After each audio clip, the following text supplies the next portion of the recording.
आज हम लोग पढ़ेंगे कक्षा 11 का भूगोल का चैप्टर नंबर 6। कौन सा 6 नंबर चैप्टर का नाम क्या है? भू आकृतिक प्रक्रियाएं। भू आकृति यानी कि भूमि का जो आकृति है, जैसे ये वाला पृथ्वी हो गया, पृथ्वी है ना, इसका जो आकृति है यानी कि पृथ्वी का जो ऊपरी भाग है जो बना हुआ है, इसमें कौन सा प्रक्रिया जो हुआ है जो इस तरह का बना हुआ है? क्या भू आकृति बिल्कुल समतल है हम लोग का? नहीं ना, कहीं देखो पानी है तो कहीं जमीन है कि नहीं है? जो जमीन है, जमीन भी क्या एक जैसा समतल दिखाई दे रहा है? नहीं ना दिखाई दे रहा है। तो जमीन में भी देखना, कहीं पर पहाड़ है तो कहीं पर खाई वगैरह है तो कहीं मैदान है तो कहीं नदी है। तो इसके जिम्मेदार कौन है? भू आकृति का जो असमानता है, मतलब कहीं पर जो पहाड़ पर्वत है, इसका जिम्मेदार कौन है? उसी के बारे में आज हम लोग जानेंगे। तो वही है कि इसका जिम्मेदार है विवर्तनीय शक्तियां। कौन है इसका जिम्मेदार? विवर्तनीय शक्तियां। यानी पृथ्वी का धरातल असमान है, यानी कि पृथ्वी का जो ऊपरी भाग है, धरातल है, जमीन, इसका कैसा है? समान है कि असमान? बिल्कुल असमान है। इस असमान के पीछे और इस असमानता के पीछे पृथ्वी की आंतरिक शक्तियां जिम्मेदार है।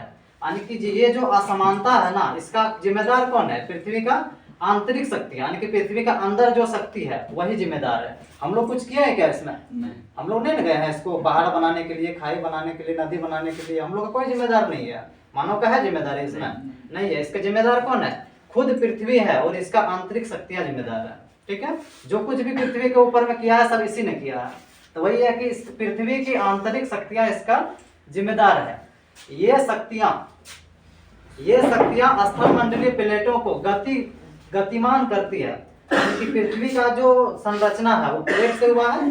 जो अंदर का जो प्लेट है, स्थल मंडल का प्लेट, उसका गति के कारण ऐसा हुआ है। किसके कारण? पृथ्वी जो प्लेट में बना हुआ है ना, उसी का गति के कारण ऐसा हुआ है।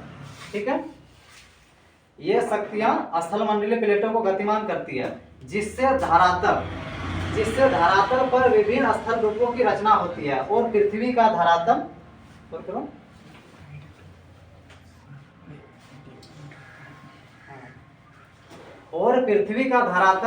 असमतल हो जाता है। यानी कि स्थल, इसका जो प्लेट है वही गति करता है। प्लेट का गति के करने का कारण ऊपर का जो पृथ्वी का ऊपर का जो संरचना है, इसमें क्या हो जाता है? असमानता पैदा हो जाता है वही शक्ति के कारण।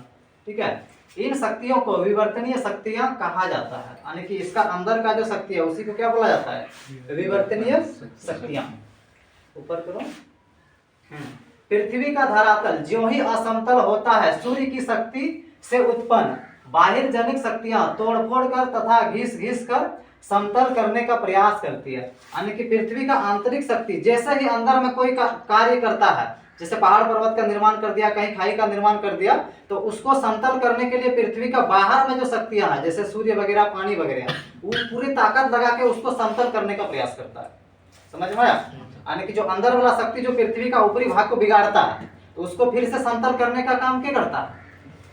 पृथ्वी का बाहर का शक्तियां। पृथ्वी का बाहर का भी तो कुछ शक्ति है ना, जैसे हवा हो गया, पानी हो गया, उसके बाद सूर्य हो गया, सब मिलजुल करके क्या करता है? उसको पृथ्वी का ऊपरी भाग को सही करने का प्रयास करता है। ठीक है, अब है भू आकृतिक प्रक्रियाएं। यानी कि भूमि का जो आकृति है, इसमें कौन कौन सा प्रक्रिया मिला जुला है? ऊपर करो थोड़ा सा। अब अंतर्जनिक अर्थात आंतरिक शक्तियों एवं बाहरजनिक अर्थात बाहरी शक्तियों के इस खेल से पृथ्वी पर भू आकृतियां बनती संवरती है। यानी कि पृथ्वी का अंदर का शक्ति और बाहर का शक्ति दोनों मिलजुल करके कार्य करता है, दोनों खेलता है। इसी खेल से क्या होता है? पृथ्वी के ऊपरी भाग का आकार बनता है और बिगड़ता भी है। समझ गया? ऊपर करो। ये दोनों प्रक्रियाएं पृथ्वी के धरातल पर निरंतर ही सक्रिय रहती है। यानी कि ये दोनों जो प्रक्रिया है ना, धरातल पर निरंतर, मतलब हमेशा कुछ न कुछ कार्य करते रहता है। ठीक है, हवा पानी हमेशा कुछ न कुछ क्या करेगा? कार्य करते रहता है, स्थिर कभी नहीं बैठता है। तो वही लिखा है कि निरंतर सक्रिय रहती है। इन्हीं को भू आकृतिक प्रक्रियाएं कहती है। इसी को क्या बोलेगा? भू आकृतिक प्रक्रियाएं। यानी कि जो शक्ति हमेशा कुछ न कुछ काम करते रहेगा और उसी काम करने की प्रक्रिया को भू आकृतिक प्रक्रिया बोला जाता है। समझ गया? धरातल पर इन प्रक्रियाओं के परिणाम स्वरूप मानव को उसकी जीविका तथा विविध संसाधन आधार प्राप्त होता है। यानी कि धरातल पर इसी प्रक्रिया के कारण मानव को जीवन जीने के लिए बहुत सारा संसाधन का फायदा हुआ है। समझ में आया? यानी कि पृथ्वी का जो शक्तियां है निरंतर कार्य करते रहता है ना, इसी को मानव इसी कार्य से मानव को सबसे ज्यादा फायदा होता है पृथ्वी पर जीवन जीने के लिए। जैसे कि नदी द्वारा बहा करके लाता है मिट्टी वगैरह को, तो जमीन मैदान बना दिया, मैदान बनाया ना, उसी मैदान पर मानव खेती करता है ना, तो फायदा तो हुआ कि नहीं हुआ, वही है। ऊपर करो। अब है धरातल पर दिखाई देने वाली समस्त भू आकृतियां दो प्रकार के बलों से बनती है, यानी कि पृथ्वी का ऊपर जो दिखाई देने वाला जितना भी है आकृति क्या प्रकार का बलों से बनेगा, दो प्रकार के बलों का। दोनों में से सबसे पहला है बहिर्जनिक बल और दूसरा अंतर्जनिक बल। बहिर्जनिक बल का मतलब होगा पृथ्वी के ऊपर वाला भाग में, ठीक है। बहिर्जनिक बल का मतलब जो पृथ्वी के चारों ओर ऊपर वाला भाग है, ऊपर से जो बल लगा रहा है, जैसे ऊपर से कौन बल लगाता है, हवा, पानी, सूर्य, ये सब कौन सा बल कहलाएगा, बहिर्जनिक बल। और अब है अंतर्जनित बल, यानी कि पृथ्वी से अंदर से जो मैग्मा वगैरह जो बल लगाता है, भूकंप वगैरह, ज्वालामुखी वगैरह, वो कौन बल कहलाएगा, अंतर्जनित बल, ठीक है। आगे देखते हैं।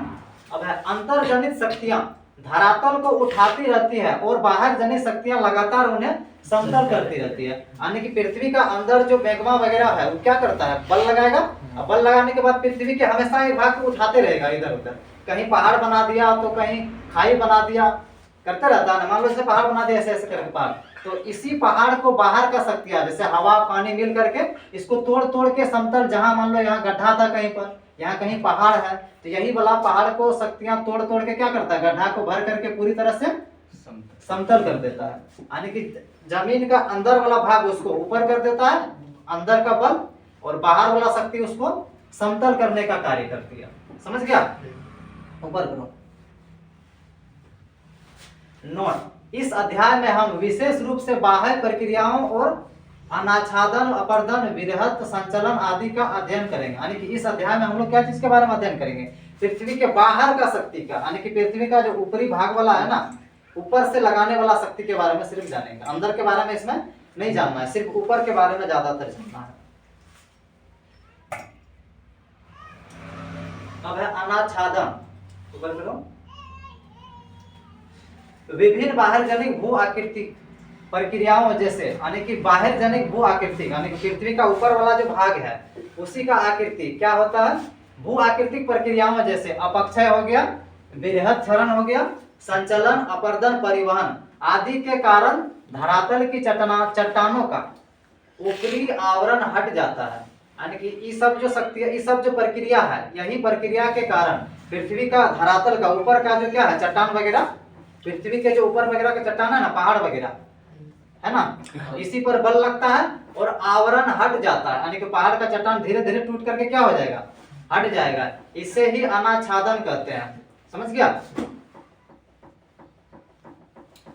यानी कि पहाड़ को टूट करके ऊपरी भाग को अलग होने का प्रक्रिया को अनाच्छादन कहेंगे।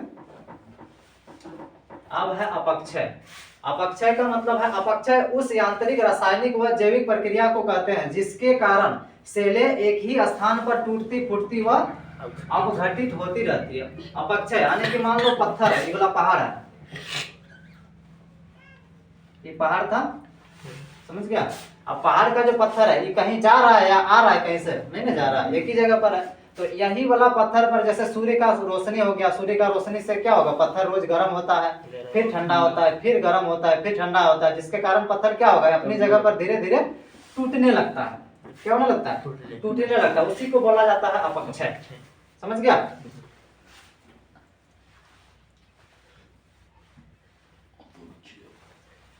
अब अपक्षय को निम्नलिखित प्रक्रियाओं द्वारा समझिए।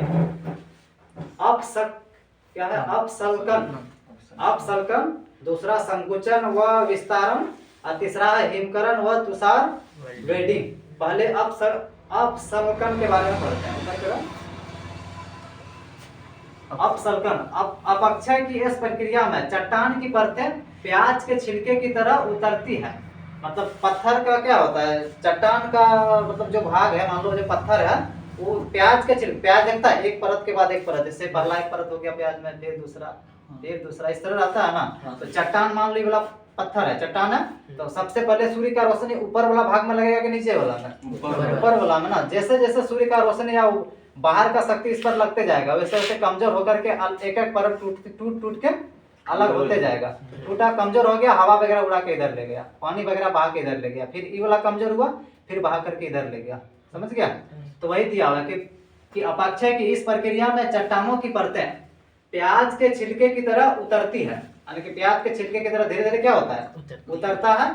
और ऐसा गुंबद आकार की भू आकृतियों में होता है। गुंबद आकार का भू आकृति, गुंबद इसी को बोला जाता है। जैसे इस तरह भागा नहीं, क्या कहलाएगा, एक प्रकार का गुंबद, भू आकृति है गुंबद का। और इसी में इस तरह होगा, सूर्य का रोशनी पड़ेगा, एक लेयर हटेगा, फिर पड़ेगा, फिर एक लेयर हटेगा, धीरे धीरे करके पूरी तरह से खत्म हो जाएगा। इसको क्या बोला जाता है, अपसल्कन बोला जाता है। कोई दिक्कत इसमें नहीं। इनके ऊपर की परत अपर्दन के कारण हट जाती है और परतदार पट्टियां विकसित हो जाती है। ऊपर का परत क्या होता है, अपर्दन। अपर्दन का मतलब होता है कट कर बह जाना, या तो हवा कट कर बहा दे या पानी काट करके बहा दे, बात एक ही है। सब क्या कहलाएगा, अपर्दन। ऊपर चलो, अब है संकुचन एवं विस्तारण। चमक तो नहीं रहा है, बोर्ड देखो नहीं, ठीक है ना। संकुचन व विस्तारण। संकुचन का मतलब समझता ही है, फैलना, छोटा होना। संकुचन व विस्तारण मतलब फैलना, छोटा होना, फिर फैलना, फिर छोटा होना। समझ गया? कोई जैसे आदमी देखा है बोलता होगा कि चाय पीने के बाद पानी नहीं पीना चाहिए। तो दादा वगैरह बूढ़ा आदमी सब बात ज्यादा समझाता है, लोग पढ़ा नहीं है फिर भी पता है। क्यों होता है ऐसा, क्यों मना करता है? तुरंत ठंडा हो क्योंकि चाय जो पीते हैं ना, तो हम लोग गरम गरम चाय पीते हैं। किसी को देखा है कि चाय ठंडा करके पिएगा? नहीं, चाय गरम पीने का ही है। तो जब गरम चाय जब पीते हैं ना, तो गरम चाय पीने के कारण दांत क्या हो जाता है, गरम हो जाता है, गरम होता है ना। तो गरम पीने के बाद अगर तुरंत ठंडा पी लेंगे, पानी पी लेंगे, पानी तो ठंडा होता है, तो पीने के बाद क्या हो जाएगा, दांत तुरंत ठंडा हो जाएगा। और कोई भी वस्तु को अगर गर्म करने के बाद तुरंत ठंडा हो जाएगा, ठंडा करेगा, तो उसमें क्या चीज होता है, संकुचन व विस्थापन, विस्तारण। इसी प्रक्रिया के कारण हमारा दांत क्या हो जाएगा, कमजोर हो जाएगा, जल्दी टूट जाएगा। समझ गया? अब यही काम किसके साथ होता है, पत्थर के साथ में। पत्थर को वहां कोई जाएगा ठंडा या गर्मी से बचाने के लिए? नहीं ना जा सकता है। तो पत्थर में क्या लगता है, सूर्य का रोशनी लगेगा ना, पूरा दिन पत्थर गर्म हुआ। दिन में पत्थर को छू के देखना, देखा है कभी? अरे बहुत ज्यादा गर्म लगता है। और रात में छू करके देखना, दिन में जितना गर्म है रात में उतने ठंडा लगेगा। होता है कि नहीं होता? जिसका घर मतलब पहाड़ तरफ है ना, वहाँ दिन का समय में बहुत ज्यादा गर्मी लगेगा, रात के समय में बहुत ज्यादा ठंड लगता है। कारण क्या है, वही पत्थर गर्म से बहुत ज्यादा गर्म हो जाता है और ठंडा से बहुत ज्यादा ठंडा हो जाएगा। गर्म और ठंडा डेली एक दिन ऐसा होता है क्या? नहीं, रोज गर्म होगा, रोज ठंडा होगा। तो रोज क्या होगा, संकुचन होगा, रोज विस्तारण होगा, जिसके कारण पत्थर क्या हो जाता है, कमजोर हो जाने के बाद धीरे धीरे टूटने लगेगा। अगर धीरे धीरे टूटने लगेगा तो क्या हो जाएगा, टूट करके पूरी तरह से अपर्दन होकर के निकल जाएगा, मिट्टी बन जाएगा। उसी को क्या बोला जाता है, संकुचन व विस्तारण। ऊपर करो थोड़ा सा। अब है हिमकरण व तुषार वेदिंग। हिमकरण का मतलब होता है बर्फ पिघलना, यानी तो बर्फ द्वारा रगड़ना, हिमकरण। समझ गया? हिम का मतलब बर्फ होता है। तो जैसे पहाड़ वाला क्षेत्र वगैरह में है, बर्फ जमते रहता है, तो बर्फ जम गया, जमने के बाद बर्फ क्या करेगा, या तो जाएगा ना। पढ़ते हैं यहाँ पे, सेलों की दरारों में जल भर जाता है, यानी कि सेल का जो दरार है इसमें क्या भर जाएगा, जल। मान लो पत्थर है, ये वाला पहाड़ है,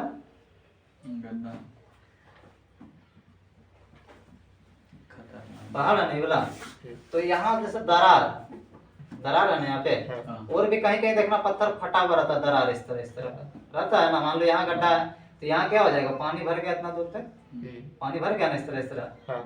अगर पानी भर गया इसमें, तो पानी तो भरेगा ही, उसके बाद जब ठंडा होगा तो पानी क्या बन जाएगा, बर्फ बन जाएगा ना। तो रोज पानी बर्फ बनेगा, फिर पिघलेगा, फिर बर्फ बनेगा, फिर पिघलेगा। तो बर्फ बनने के बाद क्या होता है, उसका घनत्व बढ़ता है कि घटता है? पानी को अगर जमा देंगे ना, तो उसका घनत्व घट जाता है, यानी कि हल्का हो जाएगा। समझ गया? यानी कि एक गिलास पानी का जितना भारी है ना, एक गिलास पानी, जैसे गिलास हो गया, एक गिलास है, इसमें एक गिलास पानी ले लो पूरा फुल। समझ गया? हर सेम यही साइज का और एक गिलास लेते हैं, मान के चलो दोनों का साइज सेम है, ठीक है, थोड़ा छोटा बड़ा हो सकता है। ले लिए गिलास, इसमें एक गिलास पानी है, इसमें एक गिलास बर्फ है, फुल दोनों में सेम गिलास है। तो दोनों में से वजन जो है ना, किसका ज्यादा होगा, पानी पानी का वजन ज्यादा होगा, बर्फ का वजन कम होगा। अब पूछेगा क्यों? क्या कि बर्फ का घनत्व क्या होता है? कम होता है, पानी का घनत्व ज्यादा होता है। कभी भी बर्फ का टुकड़ा को पानी में डाल देना, तैरने लगता है, तैरता है ना। तो कारण क्या है? जिसका घनत्व कम रहता है वही पानी में तैरता है। तो मतलब बर्फ का घनत्व कम था ना, तो वही जब दरार में जब पानी घुसेगा, बर्फ जमेगा, तो घनत्व उसका क्या हो जाएगा? कम हो जाएगा, तो आकार बढ़ जाता है, तो जिसके कारण पत्थर को क्या कर देगा? वो कमजोर कर देगा। डेली डेली अगर बल लगाएगा कोई चीज में तो क्या हो जाएगा? कमजोर होगा कि नहीं? और चट्टान को क्या करने लगता है? तोड़ने लगता है। ठीक है। हिम बनने से आयतन बढ़ता है। हिम बनने से क्या हो जाएगा? आयतन बढ़ जाएगा। जो सेलों पर दबाव डालता है, जैसे यहाँ पानी था ना, तो बर्फ बना तो आयतन बढ़ेगा ही, तो सेल पर क्या करेगा? इधर भी दबाव डालेगा, इधर भी दबाव डालेगा, डालता है ना। इस प्रक्रिया की पुनरावृत्ति से सेल टूट जाता है। डेली डेली ऐसा होने से सेल क्या हो जाएगा? टूट जाएगा। यही है हिमकरण एवं तुषार वेलिंग। ऊपर करो।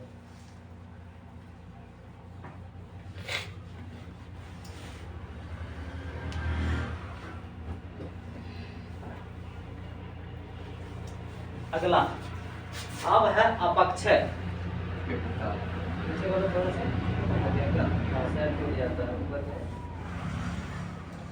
अपक्षय के प्रकार, यानी कि अपक्षय कितना प्रकार का होता है?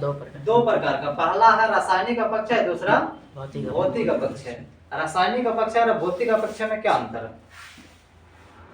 रासायनिक मतलब जो एक बार हो गया वो हो गया, दोबारा वापस आने वाला नहीं है, समझ गया। और जो भौतिक है, अगर एक बार हो गया तो दोबारा वापस आ सकता है। समझा कि नहीं समझा? जैसे मान लो किसी का अगर गर्लफ्रेंड है ना, अगर उसका ब्रेकअप हो गया, क्या हो गया? ब्रेकअप, तो फिर वापस आने का संभावना है? हाँ है। मान लो कभी अगर मना लिया तो वापस आ सकता है ना। अगर शादी हो गया तो वापस आ सकता है? नहीं आ सकता है। तो अगर किसी का जीएफ का अगर शादी हो गया तो क्या हो जाएगा? समझ लो रासायनिक हो गया, अब वापस आने वाला नहीं है। अगर ब्रेकअप हुआ है तो मान लो कभी फसला रो धो के अगर वापस ला सकता है तो आ गया, तो क्या हो करेगा? इसको भौतिक अपक्षय। समझा? तो रासायनिक और भौतिक में अंतर समझ गया?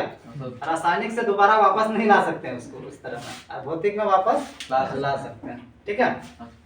ऊपर करो। रासायनिक अपक्षय के बारे में दिया। रासायनिक अपक्षय को निम्न उदाहरणों के द्वारा समझा जा सकता है। जैसे नमक की एक डाली को आर्द्र स्थान पर रखने से वह गलकर खत्म हो जाता है। यानी कि नमक है ना, नमक ठंडा का दिन में देखा होगा या बरसात का दिन में, नमक जहां पर रखेगा उस जगह पर देखना पानी पानी हो जाता है। कागज में रखेगा तो कागज को गला देगा, ऐसा देखा? जरूर देखा होगा बरसात के दिन में। यानी तो सिंपल उदाहरण, गर्मी का दिन में अगर नमक लेगा देखना भुरभुरा लगता है ना। वही बरसात का दिन में लो भुरभुरा लगेगा? नहीं लगता, गीला गीला लगता है। थोड़ा सा लेने को बहुत सारा डाला जाएगा। अगर मान लो छेद, होटल में देखा है ना, होटल में क्या करता है? इस तरह का डब्बा देगा, छेद कर देता है, और डब्बा में कटीटा छेद कर देगा इस तरह, सब टेबल में रख देता है। लो आज एक बार डालो, है ना, हो गया। यही बरसात का दिन में छेद से निकलेगा? नहीं, सबका ढक्कन खोल करके रखता है, क्या पता है नहीं निकलने वाला। ऐसा कब संभव है? गर्मी के दिन में। क्यों होता है ऐसा? कि जो नमक होता है ना, पानी को खींच लेता है। पानी को खींचने के बाद क्या करता है? उसको नमक को गला देता है। समझ गया? गलकर खत्म हो जाता है। लोहे को खुले में आर्द्र स्थान पर रखने पर उसमें जंग लग जाता है। लोहा को अगर खुले स्थान में रख देगा ना तो उसमें क्या लग जाता है? जंग लगता है। किसी का साइकिल वगैरह में लगा है कि नहीं? आजकल का समय में सबका घर में एक साइकिल जरूर होगा जिसमें जंग लग के पूरी खत्म होने वाला है कि नहीं है? सबका घर में मिलेगा कि साइकिल तब चलाता नहीं है, बहुत कम चलाता है, सब बाइक वाला हो गया। तो उससे तो आसानी से समझ सकते हैं कि लोहा में जंग लगना। खुले में छोड़ देंगे तो जंग तो लगेगा ही ना, वही है, जंग लग जाता है और धीरे धीरे नष्ट होकर मिट्टी में मिल जाता है। जो लोहा को अगर जंग लग गया छोड़ दिया तो पूरा जंग लग करके धीरे धीरे सड़ करके क्या हो जाएगा? पूरी तरह से खत्म होकर क्या बन जाएगा? मिट्टी बन जाएगा। ठीक है। नमक का गलना एवं लोहे में जंग लगना रासायनिक क्रियाएं हैं। कौन सा क्रियाएं है? रासायनिक क्रियाएं है। यही प्रक्रिया चट्टानों के साथ होती है, तब इसे रासायनिक अपक्षय कहते हैं। यह किसके साथ होता है? चट्टान के साथ सेम यही प्रोसेस होता है जो लोहा के साथ होता है। समझ गया? लोहा के साथ अगर जंग लग गया तो पूरी तरह से लोहा खत्म, चौपट हो जाएगा, क्या बन जाएगा, मिट्टी। उसी तरह पत्थर में अगर धीरे धीरे रासायनिक अभिक्रिया होगा तो पत्थर चूर होकर के क्या बन जाएगा, मिट्टी, जो कि फिर दोबारा उसको पत्थर हम लोग नहीं बना सकते हैं। ऊपर करो। अब है रासायनिक अपक्षय के प्रकार। रासायनिक अपक्षय निम्नलिखित दो प्रकार के हो सकते हैं। रासायनिक अपक्षय कितना होगा, दो प्रकार का होगा। ऊपर करो थोड़ा सा। पहला है विलियन। विलियन समझता है ना, नंबर 9 क्लास में विलियन पढ़ा होगा। अरे कोई भी चीज का शरबत बनाना, विलियन, समझ में आया। पानी में कोई भी चीज मिला दो क्या बन जाएगा, विलियन। शरबत वगैरह सब, शरबत बोलो या विलियन बोलो, बात क्या है। समुद्र का जल में नमक वगैरह घुला रहता है, विलियन, समझा। चाय वगैरह सब विलियन। तो विलियन है। चट्टानों में मौजूद कई प्रकार के खनिज घुल जाता है। चट्टान में बहुत सारा खनिज मिला हुआ रहता है कि नहीं रहता है, तो सब क्या होता है, घुल जाता है। किसमें, पानी में घुल जाता है, जैसे नाइट्रेट, सल्फेट एवं पोटेशियम। इस तरह अधिक वर्षा वाले क्षेत्रों में तथा आर्द्र जलवायु में ऐसे खनिजों से युक्त सेलों अपक्षित हो जाती है। यानी कि जहाँ वर्षा वाला क्षेत्र है वहाँ क्या क्या घुला रहता है पानी में, नाइट्रेट, सल्फेट, पोटेशियम होता है ना। यही सब सेल के साथ क्या हो जाता है, अपक्षित हो जाता है, मतलब क्या हो जाता है, गल जाके खत्म हो जाता है, सड़ गल करके। ऊपर करो। अब है कार्बोनेशन। वर्षा का जल में घुली हुई कार्बन डाइऑक्साइड से कार्बनिक अम्ल का निर्माण होता है। यानी कि वर्षा जल में जो कार्बन डाइऑक्साइड घुला हुआ रहता है उसमें क्या चीज बनता है, कार्बनिक अम्ल का निर्माण होता है। और यह अम्ल चूना युक्त चट्टानों को घुला देता है। यानी कि जो कार्बनिक अम्ल होगा, जो चूना युक्त चट्टान है जिसमें चूना का मात्रा पाया जाता है ज्यादा, तो उसको क्या करेगा, ये घुला देगा, गला देगा उसका, समझ गया।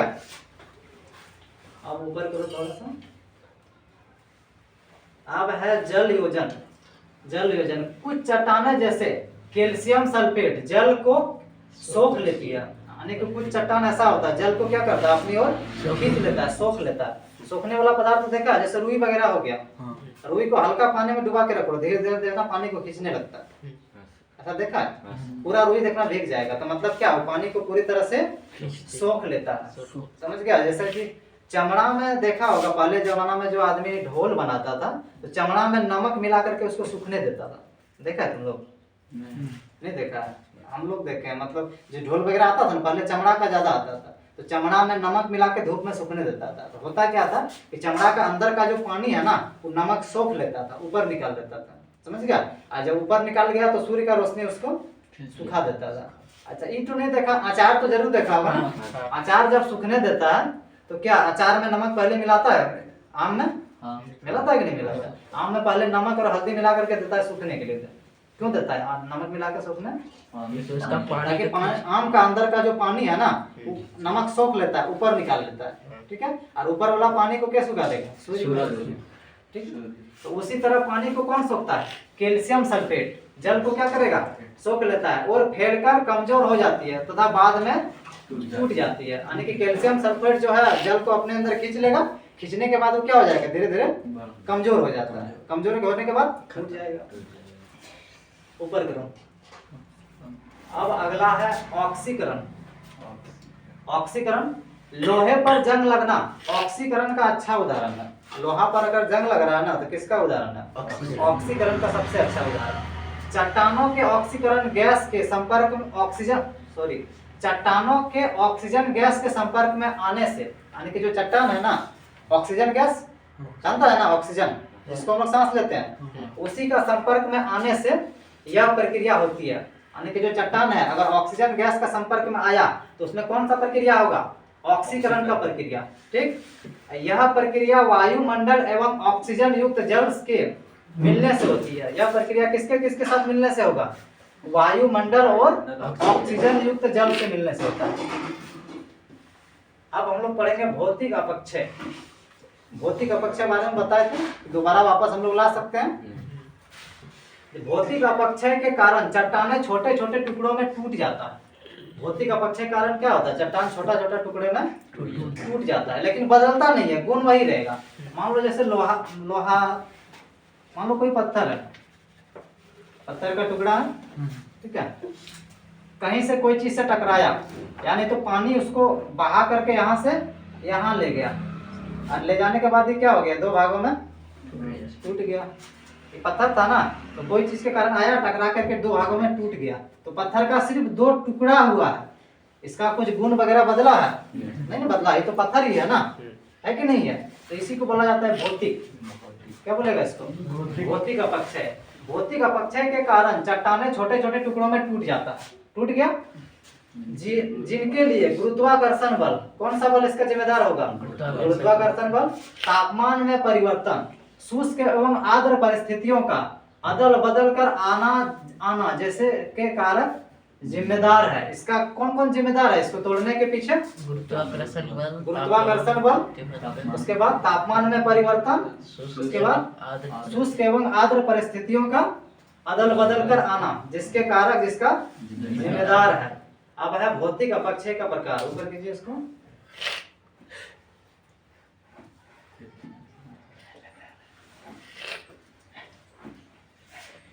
भौतिक अपक्षय के प्रकार। भौतिक अपक्षय कितने प्रकार के होते हैं? सबसे पहला है भार विहीनीकरण। पहला भार विहीनीकरण, तापमान में परिवर्तन, हिमकरण एवं तुषार बेडिंग। इसके बारे में तो ऊपर में पढ़े ना, सेम वही होगा यहाँ पर। अब है लवण अपक्षय और जैविक अपक्षय, ऊपर कीजिए। जैविक अपक्षय, जैविक अपक्षय में कौन जिम्मेदार होगा? जीव जंतु जिम्मेदार होगा इसका। जैसे कि जीवों की वृद्धि एवं संचलन से उत्पन्न अपक्षय एवं भौतिक परिवर्तन से खनिजों का स्थानांतरण होता है। जीवों के वृद्धि एवं संचलन से क्या होता है? भौतिक परिवर्तन, खनिजों का स्थानांतरण होता है, एक जगह से दूसरा जगह जाता है, जीव जंतु द्वारा लेकर जाता है कि नहीं जाता? जैसे पक्षी वगैरह हो गया और मानव वगैरह हो गया, जानवर वगैरह हो गया। प्राकृतिक वस्तु खनिज को क्या करेगा? एक स्थान से दूसरे स्थान लेकर जाता है। जैसे हम लोग सबसे ज्यादा तो हम लोग उदाहरण है ना, कोयला निकालने के लिए गड्ढा पर गड्ढा खोदे जा रहे हैं, निकालता है ना। जहाँ पर बालू देखा नदी में तुरंत उठा के ले आता है, लाता है ना। हम लोग उसका जिम्मेदार है। खनिज को एक स्थान से दूसरा स्थान, स्थानांतरण का मतलब क्या होता है? उसका स्थान में परिवर्तन, समझा? जैसे कोयला का खान में था, आदमी उसको निकाल करके ले आया घर, फैक्ट्री में ले गया, कारखाना में ले गया, तो उसका क्या हो गया? कोयला का स्थानांतरण हो गया। और मानवीय क्रियाएं भी जैविक अपक्षय में सहायक होता है, जो हम लोग का क्रिया है, मानवीय क्रिया। जैसे केचुआ तो समझता है, जो बरसात का दिन में रहता है, जिसके शरीर में हड्डी नहीं होता, इस तरह चलेगा। तो थोड़ा गड़बड़ बन गया, इस तरह चलता है ना। इसका मुंह किधर है, पिछवाड़ा किधर है, पता नहीं चलता है क्या? कभी देखना इधर से चलने लगेगा, कभी इधर से चलने लगता है, पता नहीं चलेगा किधर मुंह है किधर के। आधा काट दो फिर भी दौड़ने लगता है, देखा कि नहीं? वही केचुआ है। अब है दीमक। दीमक समझता है? अरे लकड़ी वगैरह में लगता है। लकड़ी में देखना, लकड़ी के ऊपर एकदम मिट्टी का एक परत देखा चढ़ा के, लग जाए, देखा है ना? लकड़ी में ऊपर में जिसको दिया बोला जाता है ना, दीमक, वही है। और तीसरा चूहा भी है। इस सब का भी तो जिम्मेदारी है ना, इस सब भी तो करता है ना, खनिजों के साथ परिवर्तन करता है कि नहीं करता? केचुआ, दीमक, केचुआ भी तो मिट्टी का निर्माण करता है ना, दीमक भी मिट्टी का निर्माण करता है। जैसे कि हो गया लकड़ी वगैरह को खा करके क्या बना देगा? मिट्टी। चूहा हो गया, इस भी तो काम करता है। इत्यादि जीवों द्वारा बिल खोदने के द्वारा नई सतहों का निर्माण होता है। इसके द्वारा क्या होता है? बिल खोदने के द्वारा नई सतह का, नया जमीन बनेगा, नया मतलब मिट्टी बनेगा, इस तरह बनेगा। पौधों की जड़ें धरातल के पदार्थों पर जबरदस्त दबाव डालता है, यानी कि जो पेड़ पौधा क्या जितना ऊपर दिखता है क्या उतने थोड़ा है। मान लो ये वाला पेड़ पौधा बनाते हैं हम लोग,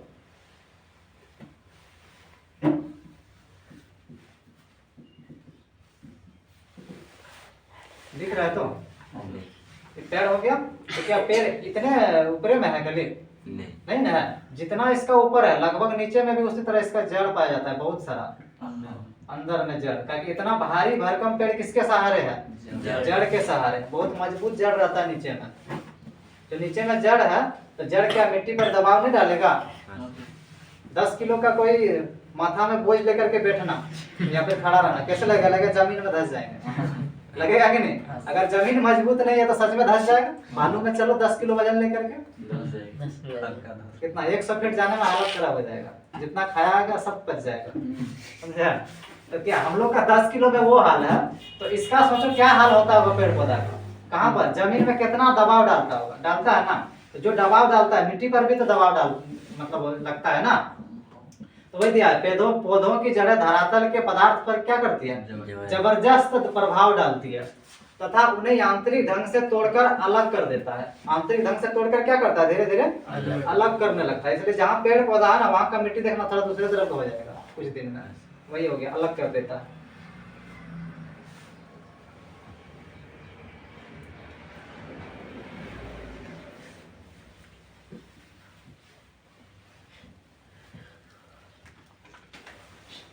अब है कार्बोनेशन प्रक्रिया। यह एक प्रक्रिया है जिसमें कार्बोनेट तथा बाइकार्बोनेट का खनिजों से प्रतिक्रिया का प्रतिफल कार्बोनेशन कहलाता है। यानी कि कार्बोनेट तथा बाइकार्बोनेट दोनों मिलकर के जो खनिजों के साथ अभिक्रिया करता है, उसी का जो फल मतलब प्रतिफल प्राप्त होता है, जो परिणाम निकलता है, उसी को क्या बोलेगा? कार्बोनेशन कहलाता है। जल द्वारा वायुमंडल व मृदा से कार्बन डाइऑक्साइड अवशोषित की जाती है। जल द्वारा वायुमंडल से क्या लेता है? कार्बन डाइऑक्साइड अवशोषित करता है, ठीक है। अब है इससे कार्बनिक अम्ल निर्मित होता है। कौन सा अम्ल बनेगा? इससे कार्बनिक अम्ल बनेगा, जो एक कम सक्रिय अम्ल के रूप में घुल जाता है तथा कोई अवशेष नहीं छोड़ता है। इसके फलस्वरूप चूना पत्थर क्षेत्रों में भूमिगत गुफा का निर्माण हो जाता है। यानी कि जहाँ जहाँ चूना पत्थर मिलता है, जो जो जमीन में ना, मान लो जमीन है, ये मतलब जमीन का परत है, क्या है? सब जमीन का परत, ये वाला यहाँ 2 परत में मान लो क्या था? चूना पत्थर, ये वाला 2 लाइन में, ठीक है। तो चूना पत्थर किसके साथ अभिक्रिया करेगा? कार्बनिक अम्ल के साथ अभिक्रिया करेगा। अभिक्रिया करने के बाद ये क्या हो जाएगा? पूरी तरह से खत्म हो जाता है। अगर पूरी तरह से खत्म हो जाएगा, कार्बन डाइऑक्साइड में बदल जाता है, खत्म हो जाएगा ना। तो खत्म होने के बाद यहाँ जगह तो खाली होगा ना, तो खाली होने के बाद ये सब क्या बन जाता है? बाद में गुफा बन जाता है, समझा? ऊपर करो। अब है अपक्षय प्रक्रिया का महत्व। चट्टाने छोटे टुकड़ों में बंटकर मृदा के निर्माण में सहायता होता है। यानी कि जो चट्टान है, पत्थर वगैरह है, छोटा छोटा टुकड़ा में टूट करके क्या बनाता है? मिट्टी। जितना मिट्टी है सब चट्टान से ही बना हुआ है। पृथ्वी करके मिट्टी होगा क्या? था क्या? नहीं है। सब चट्टान वगैरह टूट करके, गल करके, सड़ करके क्या बना है? मिट्टी बना है। तो वही है, चट्टान छोटा छोटा टुकड़ा में बंटकर मिट्टी का निर्माण में सहायता होता है, सहायक होता है। अपक्षय चट्टानों में मूल्यवान खनिजों जैसे लोहा, अपक्षय चट्टान में मूल्यवान खनिज कौन है? लोहा। लोहा मूल्यवान है ना, कीमत है लोहा का। मैग्नीज, तांबा आदि के संकेंद्रण में सहायक है, क्योंकि अपक्षय के कारण अन्य पदार्थों का निछालन हो जाता है और वे स्थानांतरित हो जाते हैं एवं खनिज एक जगह इकट्ठे हो जाते हैं। ऊपर करो। अब विरह संचलन, कैमरा थोड़ा सा